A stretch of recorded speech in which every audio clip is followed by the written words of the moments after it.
Hello everyone. मैं Ashok Kumar Suman, assistant professor chemistry. हम पढ़ रहे हैं एनसीईआरटी केमिस्ट्री बुक की वीडियो श्रृंखला। देखिए, अभी आपके सेकंड ग्रेड, फर्स्ट ग्रेड एवं आरपीएससी असिस्टेंट प्रोफेसर की वैकेंसी आ चुकी है। तो जो फर्स्ट ग्रेड और सेकंड ग्रेड के लिए एलिजिबल है, उनके मन में संशय जरूर होगा कि हम फर्स्ट ग्रेड की तैयारी करें या सेकंड ग्रेड की प्रिपरेशन करें। तो और जिनका नेट क्लियर होगा वो उधर कॉलेज लेक्चर का भी सोचेंगे। आपके मन में इन डाउट या ऐसे डाउट्स आ रहे, और जाहिर बात है कि आप ना सेकंड ग्रेड की प्रिपरेशन करोगे तो मन में कहीं ना कहीं ऐसा आएगा कि क्यों ना फर्स्ट ग्रेड की प्रिपरेशन कर ले, क्योंकि क्या पता कि पहला फर्स्ट ग्रेड वाला एग्जाम हो जाए या सेकंड ग्रेड वाला एग्जाम। तो इन सब का सोल्यूशन ये है कि आप स्मार्ट तरीके को अपनाइए, स्मार्ट स्टडी कीजिए। स्मार्ट स्टडी में क्या होता है कि सबसे पहले ऐसा सिलेबस कवर कीजिए जो दोनों तीनों में कॉमन हो। तो इसीलिए मैं लेकर आया हूं आपके लिए एनसीईआरटी बुक की वीडियो श्रृंखला, जो आपके सब जगह दोनों में तीनों में कवर होगी। इवन आपको इस कवर भी होगी और इवन इससे बहुत सारे क्वेश्चन आपके एजीटी एग्जाम में मिलेंगे भी है। तो स्टार्ट करते हैं। देखिए, आज की इस वीडियो में हम देख रहे हैं बायोमोलिक्यूल्स। बायोमोलिक्यूल्स में हम पढ़ेंगे कार्बोहाइड्रेट, आप सब जानते हो। फिर पढ़ेंगे हम इसमें अमीनो एसिड, फिर पढ़ेंगे हम इसमें विटामिन पढ़ेंगे, हार्मोन्स पढ़ेंगे और न्यूक्लिक एसिड भी पढ़ेंगे। ये सभी का सभी इसी चैप्टर में कवर होने हैं। तो शुरुआत करते हैं पहले इसको। तो देखिए, it is the harmonious and synchronous process of chemical reactions in body which lead to life. मतलब क्या है कि ये नॉन लिविंग सारे मोलिक्यूल्स है, लेकिन ये नॉन लिविंग मोलिक्यूल आपके बॉडी को लिविंग जीवित रखने के लिए बहुत आवश्यक है। बॉडी इनसे ही चलती है, इसलिए इनको कहते हैं जीवन के लिए आवश्यक मोलिक्यूल, इसलिए इनको कहते हैं हम बायो मोलिक्यूल। क्लियर? देखिए, जो पहला आता है हमारा इसमें वो आता है कार्बोहाइड्रेट। तो कार्बोहाइड्रेट होता क्या है? तो कार्बोहाइड्रेट आर प्राइमरीली मतलब प्रारंभिक रूप में produced by plant and from a very large group of naturally occurring organic compound. देखो, किससे तो उत्पन्न होते हैं? प्लांट से, प्राइमरी रूप से। और बहुत बड़े ऑर्गेनिक कंपाउंड है जो नेचर में हमें अवेलेबल है। Some common example of carbohydrates are, देखो, केन शुगर, ग्लूकोज और स्टार्च, ये कुछ एग्जाम्पल है। अब आता है कि कार्बोहाइड्रेट कहते किनको? तो शुरुआत में यूं बोला था CxH2O, मतलब जो कार्बन का हाइड्रेट है, कार्बन का हाइड्रेट, उसको शुरुआत में क्या बोला था? Carbohydrate, carbohydrate. लेकिन तो इसमें क्या है कि यदि हम ग्लूकोज को देखें तो ग्लूकोज का जनरल फॉर्मूला क्या होता है? C6H12O6। इसको हम C6H2O का होल 6, मतलब ये कार्बन का क्या? हाइड्रेट, इसको हम कार्बोहाइड्रेट कहते हैं। ठीक है, लेकिन सभी कंपाउंड्स इस फॉर्मूला में फिट नहीं होते हैं। अगर इसमें फिट नहीं हुए तो कार्बोहाइड्रेट को कैसे क्लासिफाई करें? जैसे कि एसिटिक एसिड इस फॉर्मूला में फिट होता है।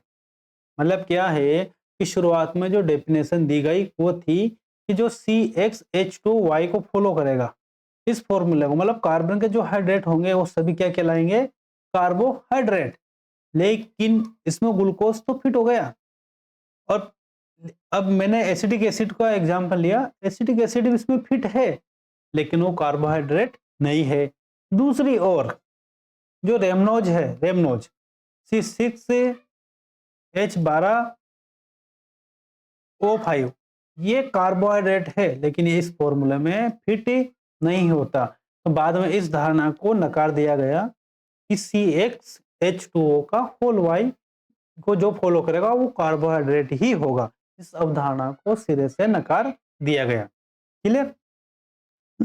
तो उसके बाद जो रासायनिक रूप से नई डेफिनेशन दी गई वो ये है कि the carbohydrates may be defined as optically active polyhydroxy aldehyde और कीटोन और the compounds which produce such units on hydrolysis. मतलब इसने यूं कहा कि कार्बोहाइड्रेट को इस प्रकार से डिफाइन कर सकते हैं कि एक से ज्यादा इसमें हाइड्रोक्सी ग्रुप होंगे और ये कार्बोनिल या एल्डिहाइड के हो सकते हैं। तो एक से ज्यादा हाइड्रोक्सी ग्रुप कंटेनिंग कार्बोनिल मतलब एल्डिहाइड या कीटोन, यहाँ पर ऐसे कंपाउंड जिनका हाइड्रोलाइसिस से ये जनरेट होते हो, तो उन सबको क्या बोला हमने, कार्बोहाइड्रेट।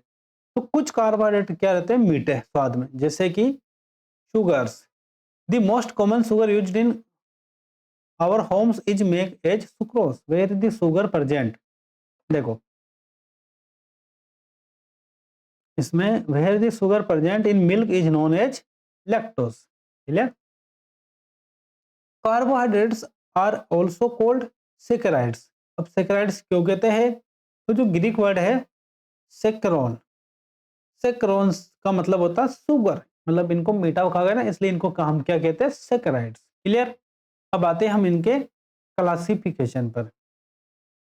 तो जो क्लासिफिकेशन है कार्बोहाइड्रेट का, वो तीन प्रकार से किया गया, मोनोसेकेराइड, ओलिगोसेकेराइड और पॉलीसेकेराइड। मोनोसेकेराइड मतलब इनमें जो यूनिट रहती है, जो कार्बोहाइड्रेट यूनिट है, उसका आप फर्दर रिडक्शन नहीं कर सकते, एक यूनिट उसको आप फर्दर उसका हाइड्रोलाइसिस नहीं कर सकते। मतलब क्या है कि उसका हाइड्रोलाइजेशन नहीं होता। जैसे कि एक carbohydrate that can not be hydrolysed further, उसे हम कहते हैं मोनोसेकेराइड। देखिए जैसे कि कुछ एग्जांपल है, ग्लूकोज, फ्रक्टोज और राइबोज। क्लियर। ओलिगोसेकेराइड, ओलिगोसेकेराइड में क्या होता है, जो कार्बोहाइड्रेट अगर उसका आप हाइड्रोलेशन करोगे, हाइड्रोलाइसिस करोगे, तो आपको मतलब हम हाइड्रोलाइसिस करेंगे तो हमें उसके 2 से 10 से मोनोसेकेराइड यूनिट मिलेगी। क्या मिलेगी, मोनोसेकेराइड यूनिट। तो उनको हम बोलते हैं ओलिगोसेकेराइड। इसमें भी अब इसको आगे 2 यूनिट है तो डाइसेकेराइड, 3 तो ट्राइसेकेराइड, 4 यूनिट तो टेट्रासेकेराइड, 5 है तो पेंटासेकेराइड। लेकिन हमारे जो काम की मैक्सिमम पढ़ते हैं हम, वो पढ़ते हैं डाइसेकेराइड। तो डाइसेकेराइड के कुछ एग्जांपल है यहाँ पर, एक तो फ्रक्टोस और ये माल्टोस। ठीक है, मतलब ये सुक्रोस और माल्टोस। तो सुक्रोस तो हाइड्रोलाइसिस तो ग्लूकोज एंड फ्रक्टोस देता है और माल्टोस 2 मॉलिक्यूल ऑफ ग्लूकोज देता है। तीसरा पॉलीसेकेराइड, अगर इन कार्बोहाइड्रेट का हम हाइड्रोलाइसिस करें तो हमें 10 से ज्यादा मोनोसेकेराइड यूनिट मिलेगी। अब 10 से ज्यादा कितनी भी हो सकती है, उन सबको हमने किस में कौन सी कैटेगरी में लिया, पॉलीसेकेराइड कैटेगरी में। क्लियर। जैसे कि cellulose, starch, glycogen, gums, seed. अब polysaccharide are not sweet in taste, ये कार्बोहाइड्रेट है लेकिन आपको स्वाद नहीं लगे, रुई स्वाद लगेगी आपको। स्टार्च है, आलू आपको मीठा लगेगा क्या, स्टार्च है उसमें, कार्बोहाइड्रेट है लेकिन मीठा नहीं है ना। तो ये जो पॉलीसेकेराइड होते हैं ये स्वाद में मीठे नहीं होते, इसलिए इनको हम नॉन शुगर भी कहते हैं। जो मीठा उनको तो शुगर के रूप में, जो मीठे नहीं है नॉन शुगर कार्बोहाइड्रेट बोल सकते हैं। क्लियर। ये था इस क्लासिफिकेशन। अब आते हैं हम पहले मोनोसेकेराइड पे। पहले यूनिट पे किस बात है, मोनोसेकेराइड पे। Monosaccharide are further classified on the basis of number of carbon atoms and the functional group present in them. देखो अगर कार्बन एटम 3 है तो इसको ट्राइज कहेंगे, अगर एल्डिहाइड फंक्शनल ग्रुप है तो, और एल्डो ट्राइज, अगर कीटोन फंक्शनल ग्रुप है तो कीटो ट्राइज। इसी प्रकार 4 वालों को टेट्रोज कहेंगे, एल्डो टेट्रोज और कीटो टेट्रोज। 5 वालों को हम पेंटोज कहेंगे, एल्डो पेंटोस और कीटो पेंटोस। 6 वालों को कहेंगे हेक्सोज, एल्डो हेक्सोज और कीटो हेक्सोज। 7 वालों को हम बोलेंगे हेप्टोस, एल्डो हेप्टोस, कीटो हेप्टोस। क्लियर। इसमें हम वेल नोन एग्जांपल लेते हैं, वो है ग्लूकोज। ग्लूकोज आपने पहले पढ़ा है।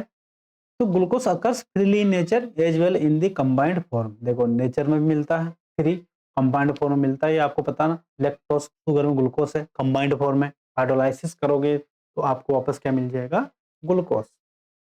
It present in sweet fruits and honey, शहद में भी रहता है और मीठे फलों में भी। Ripe grapes also contain glucose in large amount, it is prepared as follow. अब बनाने का तरीका, प्रिपरेशन ऑफ ग्लूकोज। तो देखो पहला तरीका तो यह है फ्रॉम सुक्रोज यानी केन शुगर। तो आप इसको बना दो कैसे, सुक्रोज लिया और आपने इसका अम्लीय जल अपघटन कर दिया, हाइड्रोलाइसिस, एसिडिक हाइड्रोलाइसिस कर दिया। हाइड्रोलाइसिस, हाइड्रोलाइसिस आप क्या यूज कर सकते हो, आप HCl यूज कर सकते हो या H2SO4 भी यूज कर सकते हो डाइल्यूट। क्लियर। तो हमें ग्लूकोज और फ्रक्टोज के दो मॉलिक्यूल मिल जाएंगे, ग्लूकोज मिल गया। दूसरा, आप स्टार्च का भी हाइड्रोलाइसिस कर सकते हो, स्टार्च से भी मिलेगा, स्टार्च और सेलुलोज।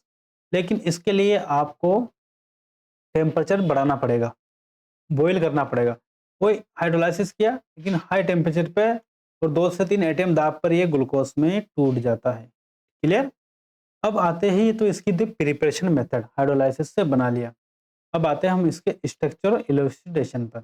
स्ट्रक्चर नहीं, structure of glucose.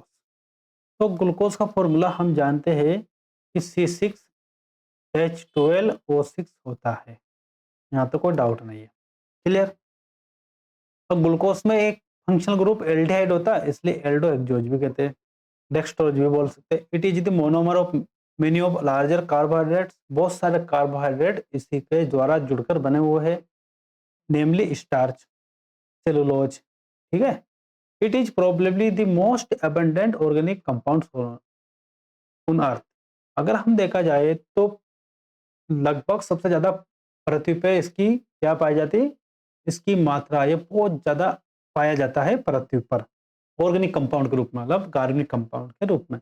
It was assigned the structure given below on the basis of following evidence. क्या ये इसकी ये स्ट्रक्चर होती है, इसका कुछ एविडेंस है। पहली, its molecular formula was found to be C6H12O6। Clear. दूसरा देखो, यदि हम इसका रिडक्शन कर दें HI हाइड्रोजन आयोडाइड के साथ गर्म करके तो हमें N हेक्सेन मिलता। इससे प्रूव होता है कि ग्लूकोज में 6 कार्बन एटम है, 6 कार्बन की एक चेन है। क्लियर हो गया। तीसरा है इसका कि 6 कार्बन प्रूव कर दिया हमने। अब देखते हैं हम इसमें प्रूव कर रहे हैं कार्बोनिल ग्रुप, क्या इसमें कार्बोनिल ग्रुप है, एल्डिहाइड है, कीटोन एल्डिहाइड है क्या, तो हमने इसकी रिएक्शन करवा दी हाइड्रोक्सिल एमीन से। किससे, तो हाइड्रोक्सिल एमीन से रिएक्शन करवा तो क्या बनता, ऑक्जिम, ऑक्जिम बन गया।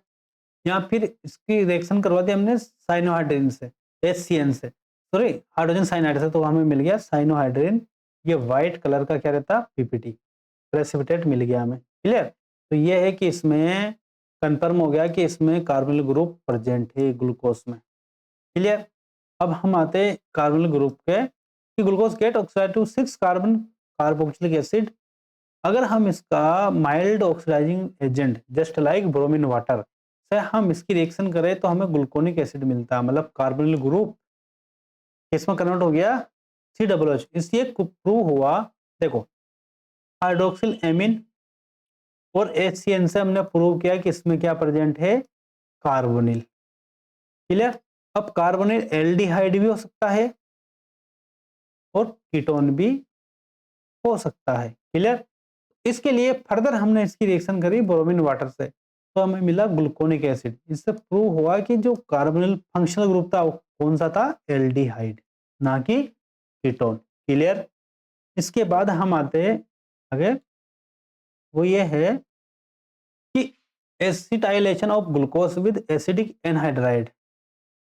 तो जैसे ही हम इसका एसाइलेशन करते हैं, एसिटाइलेशन करते हैं एसिडिक एनहाइड्राइड के साथ, तो ग्लूकोज पेंटा एसिटेट विच कन्फर्म, हमें क्या मिलता, 5 कार्बन पे एसिटेट ग्रुप लग जाता, एसिटेट ग्रुप। ये कन्फर्म करता है, देखो ये क्या कन्फर्म करता है कि 5 कार्बन पे क्या प्रेजेंट है, हाइड्रोक्सी ग्रुप, OH ग्रुप। क्या है, OH ग्रुप। अब ये OH प्राइमरी भी हो सकते हैं, सेकेंडरी भी हो सकते हैं। इसने कंफर्म किया कि 5 OH ग्रुप है, लेकिन इसने ये नहीं बताया कि ये प्राइमरी है सेकेंडरी। क्लियर। आगे बढ़ते हैं। अब हम इसका करते हैं ऑक्सीडेशन। पहले तो हमने क्या किया था, माइल्ड ऑक्सीडेशन। अब हम कर रहे हैं अच्छा खासा ऑक्सीडेशन। तो जैसे हमने ऑक्सीडेशन किया तो इसमें क्या मिलता है हमें, सेकेरिक एसिड। और हम ग्लूकोनिक एसिड का भी ऑक्सीडेशन करें तो भी मिलता है हमें सेकेरिक एसिड। तो ये कंफर्म करता है, देखो ग्लूकोनिक में तो एक प्राइमरी कार्बोनिल ग्रुप था ये, लेकिन सेकेरिक एसिड बनने का कारण यह है कि इसमें एक ग्रुप, एक OH ग्रुप कौन सा है, प्राइमरी। प्राइमरी OH यानी प्राइमरी एल्कोहल है जो किस में कन्वर्ट हो गया, एसिड में।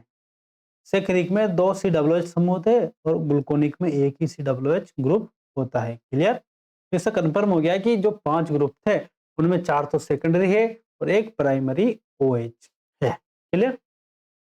अब आगे बढ़ते हैं और इसमें देखते हैं कि इसका अरेंजमेंट कैसे है। आपको एक चीज पता होनी चाहिए, वो ये है कि जब भी ग्लूकोज के हम फिशर स्ट्रक्चर बनाए, फिशर आपने पढ़ी रखा, तो CHO याद करने का तरीका OH H OH OH और OH, ये H H H OH और ये H, ठीक है। OH H OH OH OH, ये हो गया हमारे पास। इसको हमने क्या कर लिया, इसको हमने याद कर लिया, 1 2 3 4 5 और ये हो गया ये छठा। क्लियर? अब हमने HOH OH H OH OH, clear? इसको ऐसा भी लिख सकते हैं ना, CH2OH, तो ये हो गया OH H OH OH। Clear? 4 हो गए ये, चारों चारों क्या कायरल सेंटर, इसलिए तो ऑप्टिकल एक्टिव है ये। क्लियर? अब इसमें असाइनमेंट आता है, इसको असाइन कैसे करें। तो आपने एक स्टेरियोकेमिस्ट्री में कैपिटल D और कैपिटल L पद्धति पढ़ी होगी, उसमें यूँ कहते हैं कि हाईएस्ट कायरल सेंटर को देखो। हाईएस्ट कायरल सेंटर ये है, इसका अरेंजमेंट देखो, अगर OH राइट साइड और H लेफ्ट साइड से बोलेंगे D, कैपिटल D, और जस्ट उल्टा हुआ तो कैपिटल L। तो यहाँ पर कैपिटल D ग्लूकोस है ये। अब देखो इसमें ये कैपिटल D ग्लूकोनिक हो गया और ये कैपिटल D सैकरिक एसिड हो गया। क्या हो गया? सैकरिक एसिड। तीनों स्ट्रक्चर समझ में आई। अगर आपको कार्बोहाइड्रेट के जो डीएल पद्धति है, डीएल पद्धति आपको पढ़नी हो तो प्लीज मेरे यूट्यूब चैनल पर जाइए, वहां पर मैंने इसके अलग से वीडियो डाल रखे हैं, तो आप वहां अच्छे से मैंने एक्सप्लेन कर रखा है, आप वहां देख सकते हो। आपको देखने के बाद आपको ही महसूस होगा कि आपके डाउट डीएल पद्धति को लेकर या आरएस कॉन्फ्यूजन को लेकर क्लियर हो गए हैं। क्लियर? आगे बढ़ते हैं हम। देखो जो डीएल पद्धति के लिए जो लिया था हमने, वो ग्लिसरॉल्डिहाइड के बेसिस पर देगा, ये रिलेटिव कन्फ्यूजन होता है। ठीक है? इसके बाद हम आगे बढ़ते हैं और आते हैं हम इस पे। देखो इन्होंने भी इसमें भी बताया, एनसीईआरटी में भी डिग्लिसराइड की डिहाइड का बेसिस पे इसे बंद किया, लेकिन आपको ऐसे याद नहीं रखना। आपको तो 3 पॉइंट याद रखना। पहला पॉइंट ये कि नंबरिंग कर लीजिए, नंबरिंग होनी चाहिए आपकी अप टू डाउन। क्या होनी चाहिए? अप टू डाउन, ऊपर से नीचे। फिर आपको सेलेक्ट करना है हाईएस्ट नंबर कायरल सेंटर, जिसको सबसे ज्यादा नंबर है दे रखा हो, highest number chiral centre. Clear? अगर chiral centre highest number chiral centre पर OH राइट साइड में और H लेफ्ट साइड में, तब आप कह सकते हैं उसको कैपिटल D, और इसका अपोजिट हुआ इसको बोलोगे आप कैपिटल L। क्लियर? अब इसमें ये तो हो गया। अब आते हैं हम इसकी साइक्लिक स्ट्रक्चर पर। ये ग्लूकोज साइक्लिक स्ट्रक्चर में रहता है क्या? इसको प्रूव करने के लिए 2-3 तरीके हैं। जो स्ट्रक्चर फर्स्ट थी अभी, glucose explain most of the property, बहुत सारे प्रॉपर्टी से एक्सप्लेन हो गई फर्स्ट से, कि इसमें 5 OH है, एक प्राइमरी है, 4 सेकेंडरी है, एक कार्बोनिल समूह है, वो एल्डिहाइड के रूप में है, और इसमें 6 कार्बन होते हैं। ये सब तो प्रूव हो गया, लेकिन अब देखना है कुछ और, कि aldehyde group glucose does not give Schiff test. अगर इसमें फ्री एल्डिहाइड ग्रुप है तो इसे सिप रिएजेंट के साथ पॉजिटिव टेस्ट देना चाहिए, लेकिन देता नहीं।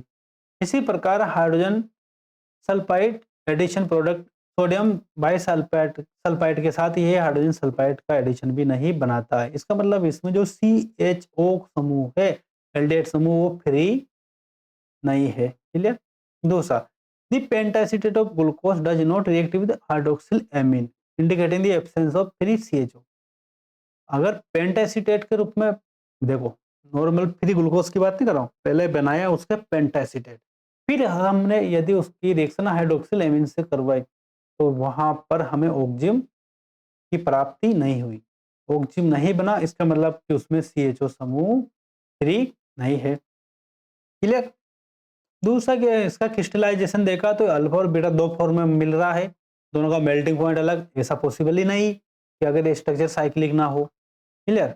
इन्हीं स्ट्रक्चर के बेसिस पर इसकी साइक्लिक स्ट्रक्चर दी गई, उसमें क्या कहा गया कि ग्लूकोज में, देखो मैं एक बार बना लेता हूँ, CHO OH HOH OH CH2OH H H OH और H।